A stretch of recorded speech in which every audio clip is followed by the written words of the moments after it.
Hello and welcome everyone in another episode of Researcher Celebrity. Today we have Mr. Mahitosh Ray with us and a brief introduction of Mahitosh. He has done his bachelor's in physics from Jawaharlal Nehru Mahavidyalaya in Andaman and Nicobar Islands. And to pursue his master's, he moved to Karunya University, Coimbatore, where he studied astronomy. And for PhD, he moved from India to Taiwan and now pursuing PhD in astronomy at National Central University, Taiwan. For this brief introduction, I would like to say thank you so much, Mahitosh, for taking time out for this conversation. Thank you for giving me the chance. Yeah. We start these conversations that how and when you decided that you want to become a researcher. Well, I decided during my master's. At that time, when I started my research for my first time during my final year of master, I went to Kodaikanal Solar Observatory, and there I had like real hands-on session on research, and I was like, okay, this is interesting. I would love to continue doing that. And so I kept doing research first in Kodaikanal, and then I applied for intern in Taiwan, and I came here and did another 6 months of research training, and then I went back home, and then I was like, okay, I want to keep doing this, and I came back again and just continuing doing research. So Yeah. this is for all the young researchers who are at the deciding phase that what is the way they want to go, and if research happened to be that. So as Maitosh just mentioned about this internship, about the master's research, this is for most of us the starting point when they really feel and experience research hands-on, and then they are like some of us are actually sucked up into it, and then we spend all of our life there. So before we go, like we move forward for the conversation, Maitosh, if you can tell that you already experienced or did some research work for your masters before committing to finally full-time PhD. What were the thoughts or parameters which when you were looking for PhD opportunities? Hmm. At that time, I did not think much, but my supervisor, I always got like really nice supervisors, and they were always motivating. Since like the university where I studied my master, which is Karunya, it was basically a semiconductor based research in that university most of the time, or nanotechnology. And I told my professor that I am actually interested in astronomy, and they were the one who were like suggesting me, oh, I can apply for this place for intern and that.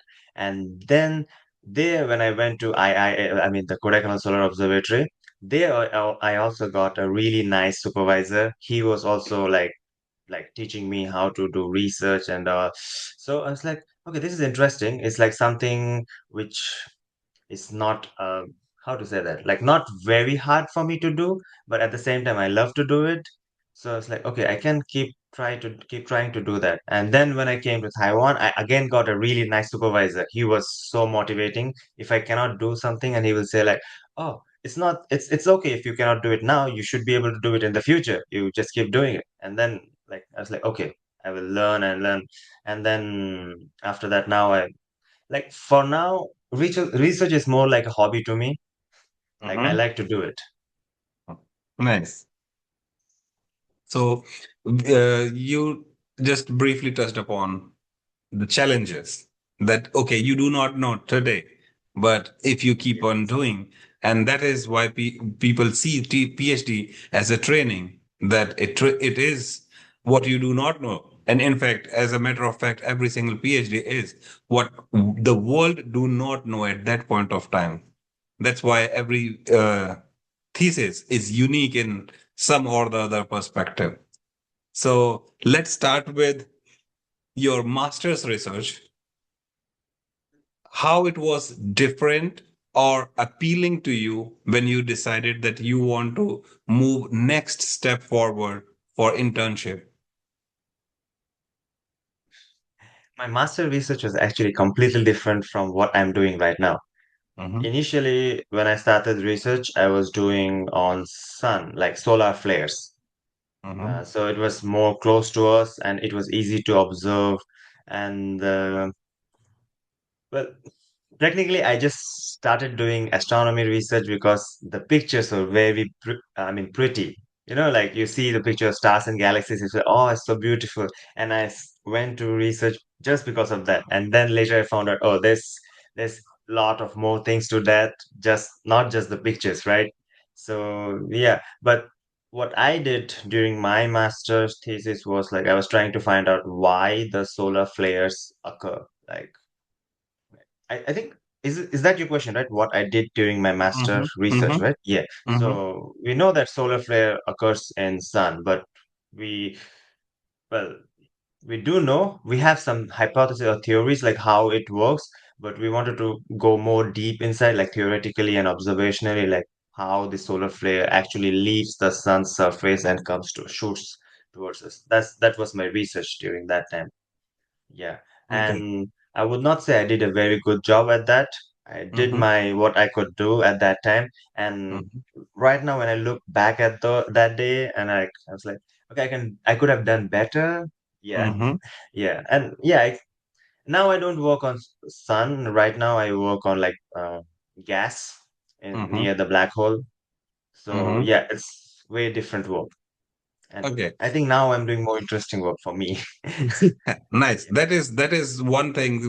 And that is when I asked about the parameters. When you were planning or looking for places to do your PhD, what were the parameters you actually considered? For looking for the places, I generally look for the field I want to work on. So initially, I looked for because I was working on sun at that time. So I was looking for universities which has some research related to sun, but they were very limited ones. And but there was like more universities offering astronomy in general. So first, my major focus was on solar system research, but it was very few. So I applied for those. But at the same time, I applied for those like other astronomical fields. And but I stick to mostly the astronomy field, like the universities which can provide astronomy field. Sometimes there are some chances. Like when I initially came to Taiwan, there were chances like there was a university they don't provide astronomy, but you can go to the university and apply for a research institute where your supervisor will be from the astronomical research institute and your university will be different, but you can collaborate together to do your research. Yeah.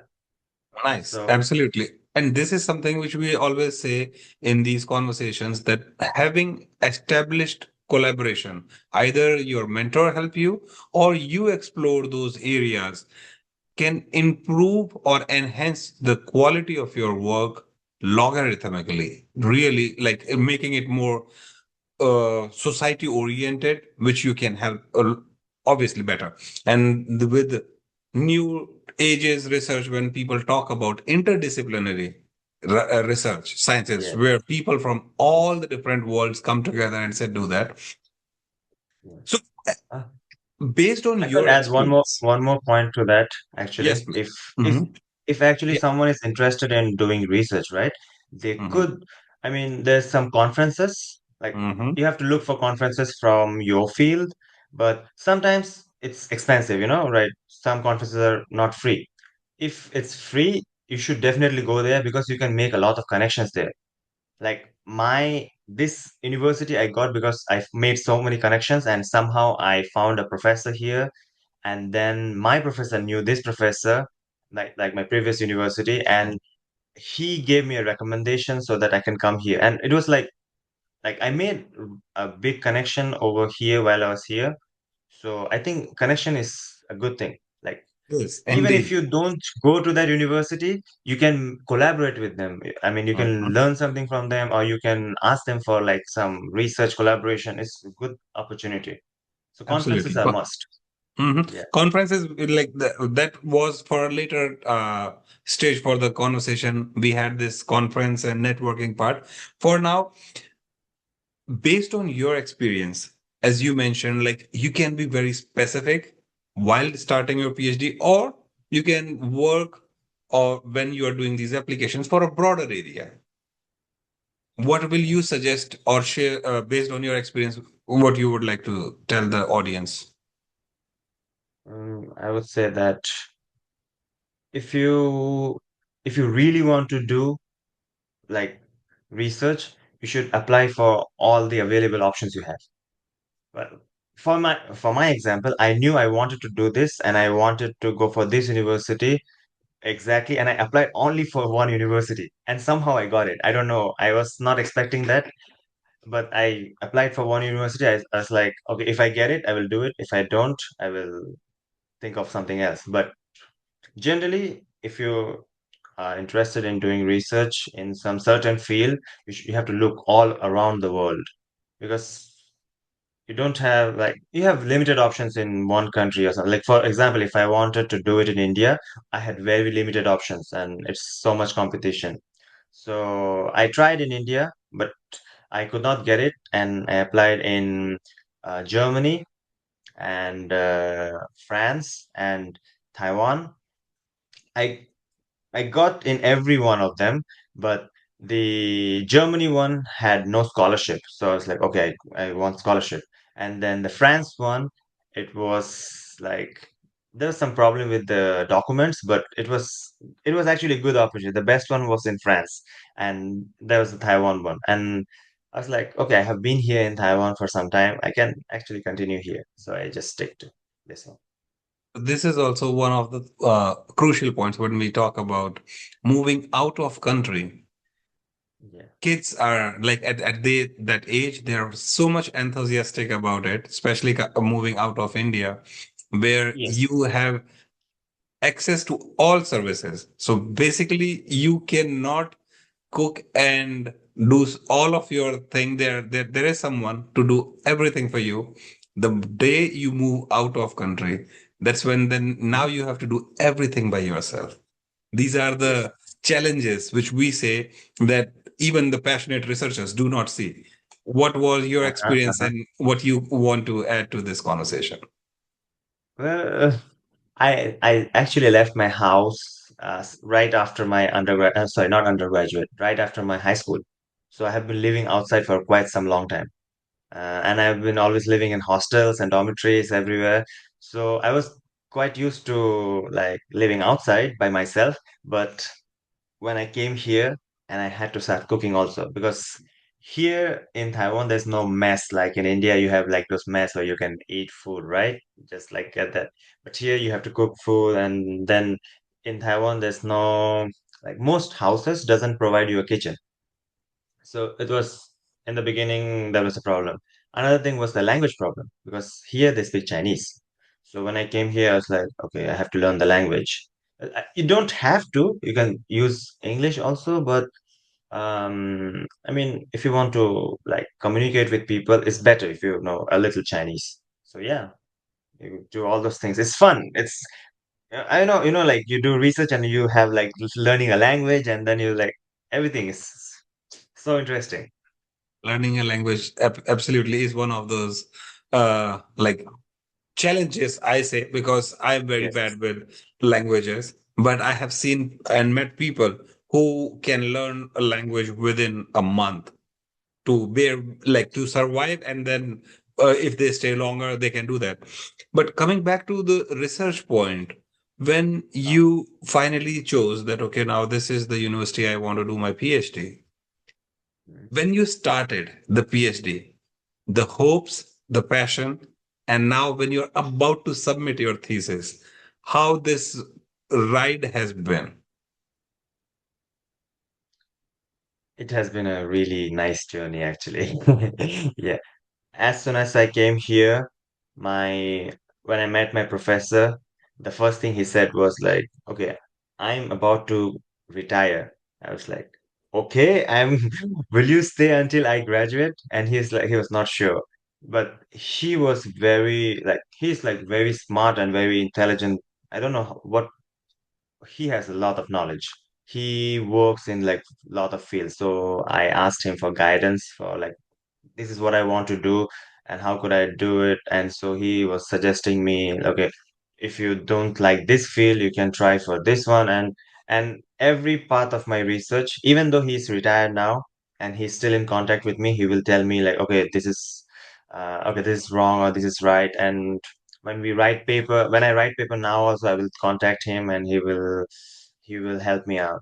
But the initial part of research was like you have to learn the basic of that, like what I am doing now. So it took me 2 years to learn like the proper basic of what research I'm doing. And then you have to also make like right now I work with this radio telescope data, but at the same time, because only one source of information is not good enough, so sometimes we want to combine other data. So my professor was like he was expert in both radio and also like other optical telescopes, also like theoretical. He know everything, and I was like trying to like catch up to him, but he's not good enough. He is so good, I cannot catch up to him yet. Yeah. So then, when so this is one of those things which we also talk in these conversations, that having this clear conversation when you are joining a lab, having this transparent conversation with the supervisor, PhD supervisor, that what you really want, what are your expectations from the lab, and vice versa, what the mentor really wants in the mentee. it's it's generally like I have a lot of PhD friends, like research, like friends who do research around the world, and I have heard different opinion about their supervisors, like how strict they are or what, like they say that, oh, you have to do this and blah blah blah. But in my experience, I have never met any this kind of professors or researchers, or how to say that, like supervisors. So my experience with supervisors were always good, and I always expected them like to tell me directly what they want me to do, and I will do that like that. And they were even better, one step ahead. They were like, "What do I want to do?" And just keep going like that. All of my supervisors so far have been like that. So I should say they were all better than my expectations. But generally, what I have heard, like from other, like my knowledge about all the supervisors, generally the supervisor will tell you the kind of research they want you to do or something like that. But you have to give an idea. Okay, I want to do this. I want to find a certain black hole or something, certain some object or something. This is my idea of research. And then they will provide you with like more information. Okay, you can add this thing into that, add that thing into that, like that. I think that is the role of the mentor, anyways, that you approach, you go with your idea and then make it refine. That there should be a realistic hypothesis for the PhD, because at the end of the day, you have to have the publications, the results, everything out to graduate, to finally have that doctor in front of your name. So, based on what we have heard from you till now, it does not look like you had faced a lot of challenges, which is surprising. Yes. I mean, I have different kind of challenges, not this kind of. I think I'm good with people. So I Mhm. have not faced any problem with people. Other challenges like I had faced like this is my third time trying for PhD Mhm. because I actually did my master's really early. Finished like when I was 21, I finished my master already. So I tried to go for my first time for PhD. But then the Su supervisor, like the first supervisor I got, he was a really nice guy, but he did not had funding. So I had to stop like within like 6 months. And then I reapplied for another PhD and I got there. And I really wanted to do astronomy. And the supervisor said, okay, yes, you can do it. And then he said that, but our university does not provide astronomy. So you have to find some another university, like another research institute to collaborate with them. So I found another supervisor, and after 1 year, he said that he also doesn't have fund. So I was like, okay, funding issue. So funding issue is a big problem because you need to publish paper and everything. Yeah, so I had to quit again. And then I found this, like my current supervisor was nice guy. All of my supervisors were really nice, but most of the challenges I faced was like financial issues and all. Yeah, but Mhm. financial issues, you can manage it. You have to do some part-time job or something. Yeah, you can handle it. Yeah. No, I think as a student, this is very important. And based on our researcher celebrity conversations all around the world, we have seen this in among all the PhD students that some of them actually, this is one of the questions when they have this conversation with their would be supervisor, that do they have funding to support their full PhD? And for all the audience, I would like to say that if you are planning to join PhD anywhere in this world, this should be one of your questions. And some of us, like especially coming from India, we feel like it is an awkward question, which it is not, because it shows to the mentor, to the PI, that you are responsible. You have responsibilities which you are not going to compromise, which is good because it shows something about your character, something about your being more accommodating, your research. You, yes, you are passionate about your research, but you are a human who have responsibilities outside the lab also. So being said that, what was the other thing when you said that okay, now you have moved the third time based on the two experiences, what changed? I mean, technically nothing changed, but I still wanted to do research in astronomy. Like that was since my master, I have decided that okay, I will do it somehow. Even if I don't know now, I will learn it and I will do it and I will keep Mhm. going until I can finally do it. Even when I came to join this university, like the current one, I like made a decision that if I cannot like publish a research journal within my first 2 years or 3 years of research, I think I'm not ready. I'm not good for research. That's what I was thinking. So with that in my mind, I kept going and I've published my paper within the third year.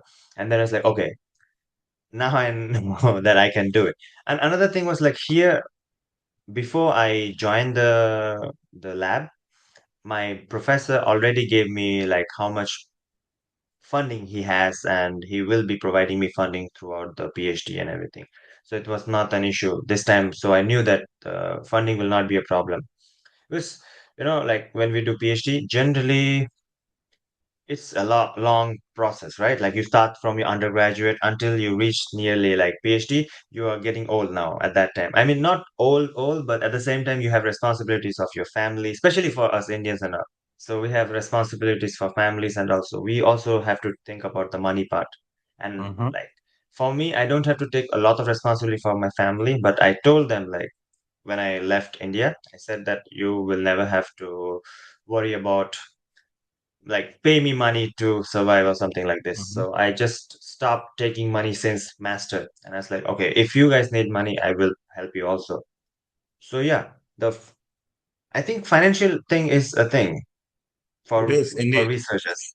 Yeah, Yes. I mean, So you learned it's your getting lesson expensive. from Yeah, two yeah, yeah, yeah, incidences. That is what yeah, one of the key quality of researchers, that they do learn lessons quickly. Okay. So yeah. now Well, coming to the networking part, as I mentioned that I kept it always later, that based on your whatever research experience in different countries, in different labs, what would you suggest all the young researchers that how they should plan it ahead, either when they are doing masters to PhD, or like, because I'm sure that you are already looking for opportunities for your next phase also. Like, so how they should approach these two different stages. right. Those who research, they also read papers, right? Mhm. And when you read paper, you see the author's name on that, and I thought you could not, but actually you can. They have emails over there, and you can actually literally email them and tell them, "Oh, I like your work. I would like to collaborate, or I would like to work with you." That's the basic one. Like you can just directly contact the people who are doing the research and ask for them, like if they have any, like for example, if they are professors who are writing the paper, and you can ask them like if I can I be your student, or can I come there for an intern or something like this. It's a very easy opportunity to like like if they have available position, they can let you come and explore their work like that. That's one thing. But yeah, for that you need to read some papers. Like you have to know what you want to do, right? That's one thing. Like when you are in undergraduate or initially master student, you don't know actually what you want to do. Even I did not know that I wanted to do this today. But yeah, so when you read paper, you will find that is one thing. From the papers, you will find like what other things are like you can check if those how to say that, like the universities you want to apply, you can go through the this on the website. You will have the people and their research. Again, you can go there and look for their research, whose research you're interested in, and then you can directly talk to them. That is another thing. And after that, it comes to like internships, exchange programs, or like conferences. These three things are very like you can directly meet them in person. You can show them what you have done, or you want to do something. Like for me, I when I came here, I showed the supervisor here that what I have done in the past, and I would like to do like continue this one. But he had a different idea, so he said that this kind of research I don't do it, but you can try the one I do. And then I learned from that, and using that I went to another like right now which I'm doing. So using my previous experience, I came here, and this professor knew about this work, and so I continued that work. So like that. The skill set. Yeah, how we build Yeah. on these skill sets. And also, like we say, like, especially for the PhD students, that there are two ways.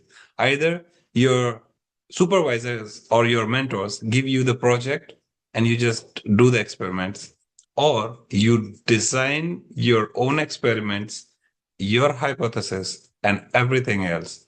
Everything has its own pros and cons, obviously, but with the help of a great super mentor, this is what makes it easy, that most of us, when we are planning to start our PhDs, everyone wants to publish in Science, Nature, these Yes. top tiers, like this is what they live for.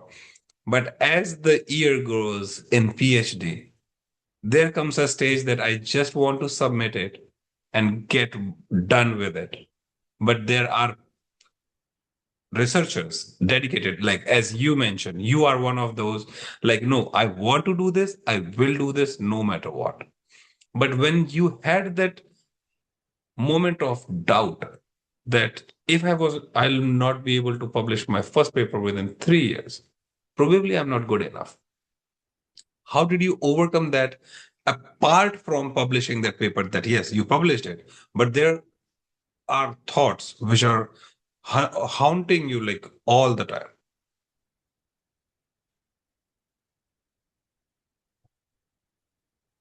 Mm, Part of it was my supervisor. Not only the supervisor right now, my previous supervisor. He was very like how to say motivating. I will talk to him like if I'm like not doing good enough, or if I feel that I'm not doing good enough, I will talk to him, and he will say that it's okay, you cannot do it now, you can do it later in the future. Like he will always say that. He said that it's okay to not know something, but it's not okay to if you don't try to know that again. Like yeah, Absolutely. so you keep learning something new. Like so I was like, I think I can do it. So and when I started writing the paper, and then I was like, okay, I'm doing it actually. So yeah, then I was like, okay, I can do it. I can finish it. Yeah. Absolutely. So another point which we talk about, the role of supporting mentor. Like as you mentioned, that whenever you feel like you do not belong here, people now have the uh, different versions of mentors. As you mentioned, there are people who just want to play differently. And that's why we say that it's not about that every student can work with every mentor. You have to see this personality that can you spend a couple of years, anywhere from 3 to 5, with this person?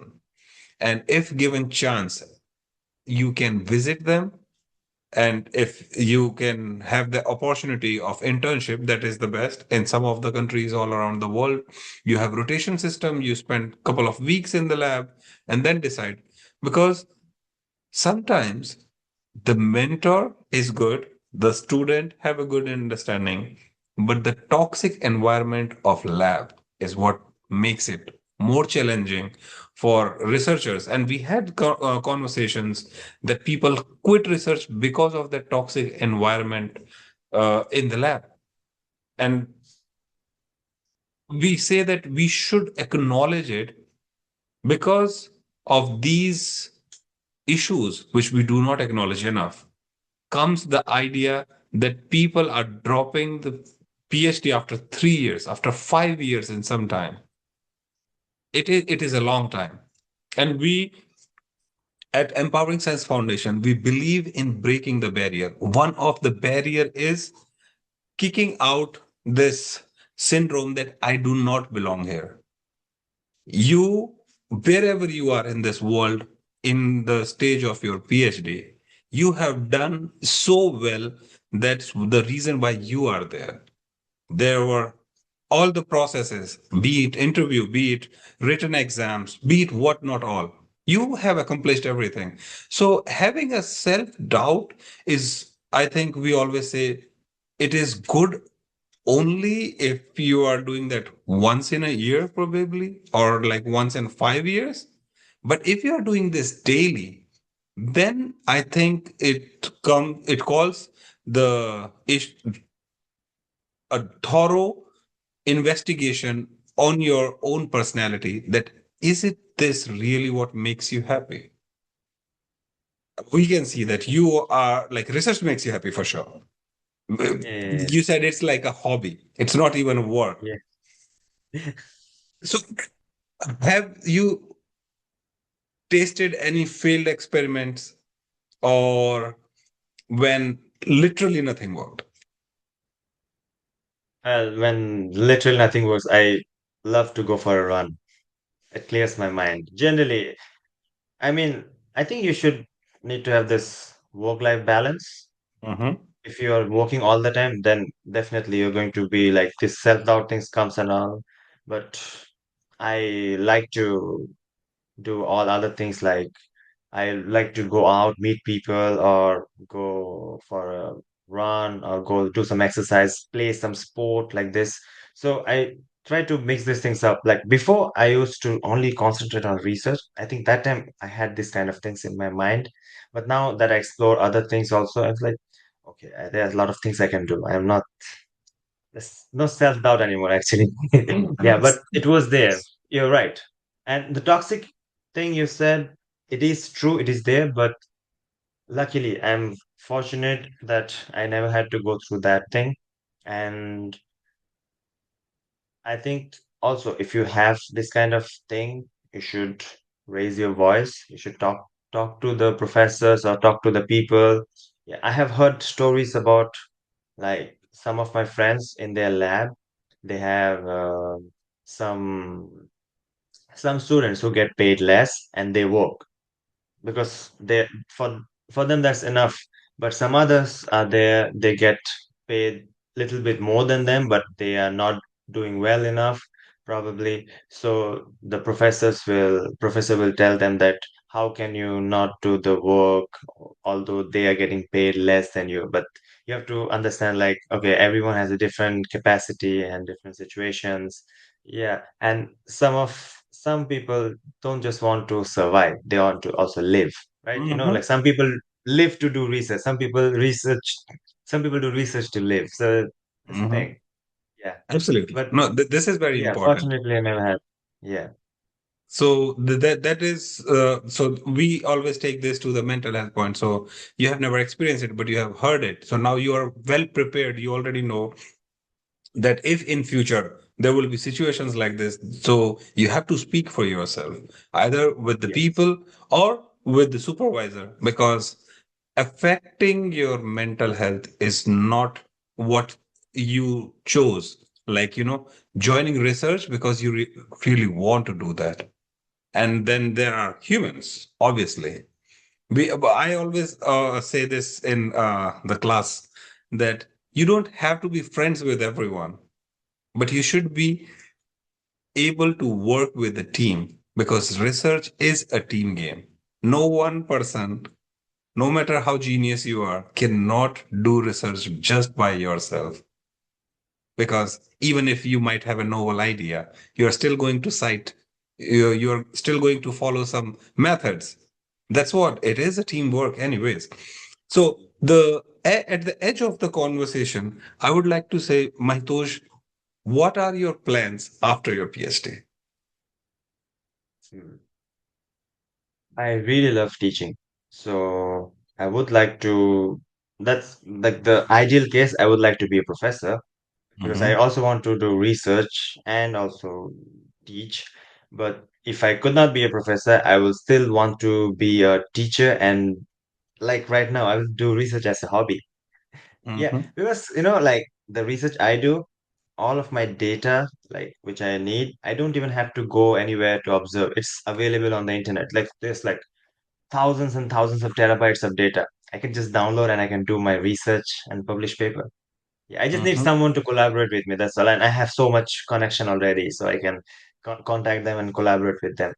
But yeah, teaching is something also I like to do with with research. I do teach in the university here also, like, Mm-hmm. but um, yeah, I would say like 50-50. I love 50% research and 50% teaching. I like love them both equally, actually. Yes. Yeah. So the reason why I asked this question was, like, most of the people, and this is something which we recently discovered, have no clue what will they do with their PhD, because they are so focused that they just want to get this degree and put name doctor in front of it. What you really will do with this piece of paper, if you're not passionate, as you mentioned, if you're not passionate about your research, about your teaching, or if you do not have this clear goal, that which path you want to take after this. And that's why some of the everlasting postdocs, they, because they were not clear when they were doing PhD. It is very important to have this clarity in your mind while you are in this journey, which we often say the roller coaster ride. You are having all the rush, the fun in there, and then those days when you think that you just do not belong there. So the last point, if I would like to ask, Mahitosh, do you believe that every researcher is a celebrity? Well, this is a difficult question. How do I answer that? I when I saw the title of the video, like I mean like you should ask me to be the research celebrity. I still don't feel that I am a celebrity. I'm not a big researcher or something. I just do it for fun. So eh, well, all those big ones are yes, and all those who are going to be the big ones, big researcher and good researcher, do it like genuinely, they are celebrity. Yeah. So, how about this, that at the edge of the conversation, we'll close with this remark by saying that the idea of this series of Researcher Celebrity is, with this saying, let's celebrate research. Yes, let's celebrate research. So, if you are a researcher, you are a researcher celebrity. Yeah. We are Okay. celebrating you. Got it. Yeah, that makes sense. Uh-huh. Thank you so much, Mahitosh. Thank you. I will say to all the audience that if you want to write to Mahitosh with any questions you have seen how much passion he brings to the conversation. You can write it to him. If you want STEM for Society to help you bridge this gap between you and our researcher celebrities, you can write to us. We are there to support you. The only thing what we want from you is, like, if research makes you happy, we are here to take you to the next mile. That's the only thing. Thank you so much, Maitosh. Thank you. And for next episode, all the audience, stay tuned for the next episode of Researcher Celebrity. See you soon again.